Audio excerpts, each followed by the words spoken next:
I've been summoned for the Lord. Hey guys, Lennox and Minix here. I know this isn't my usual type of content, and I do apologize for the shaky camera and the mic quality. And surprisingly, this is not ASMR reaction related, or music related, or cosplay related. I'm going to a party, don't worry about it. A thing that has kind of become a staple in my family that I've made for the past couple of holidays is the Monster Energy cakes that I make. I'm actually surprised that my grandparents like them. I have posted about making the cakes before, and I've gotten a lot of questions on, are they really hard to make, are they easy to make, so I figured why not just make a little tutorial thing for it. But I do have a couple of disclaimers first. Number one, I know I'm not the very first person to do this, and I know people have done it before, but this is just kind of how I do it. Number two, it isn't made from scratch. It does require a box cake. I use the Betty Crocker Super Moist Yellow Cake.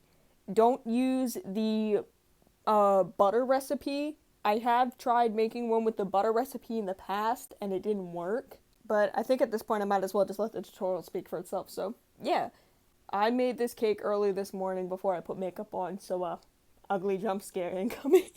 Voiceover time, so let's get into this. I used the Betty Crocker Super Moist Yellow Box Cake. Make sure not to mix it up with the one you need butter. You'll follow the recipe as usual, 3 eggs, half a cup of vegetable oil, but here's where the substitution comes in. You're going to grab your favorite flavor of Monster. For this one I used the Aussie Lemonade.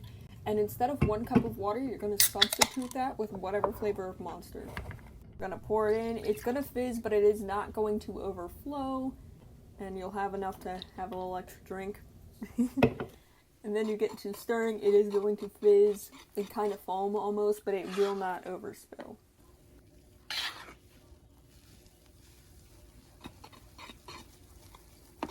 The other thing I do here is instead of putting butter at the bottom of the pan, I use a little bit of vegetable oil and just smear it around.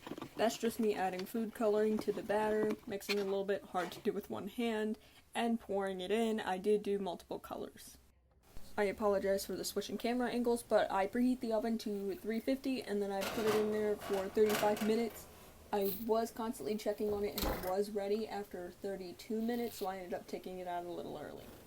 Then, yep, there's me taking it out. Put it on there, let it cool, frost it, wha-bam. So yeah, that's how I make my Monster Energy cake. Seems simple enough. Also, just a bit of a side note, I am redoing all of the Temple Divine tracks, but I'm going to be doing them in a Divine Temple language that I'm working on writing up, and also doing an English translated version. I'm struggling, because it has been over a year since I did those. But yeah, catch you all around. Don't forget to like, comment, subscribe if you're not already, and there's plenty more content on the way. This is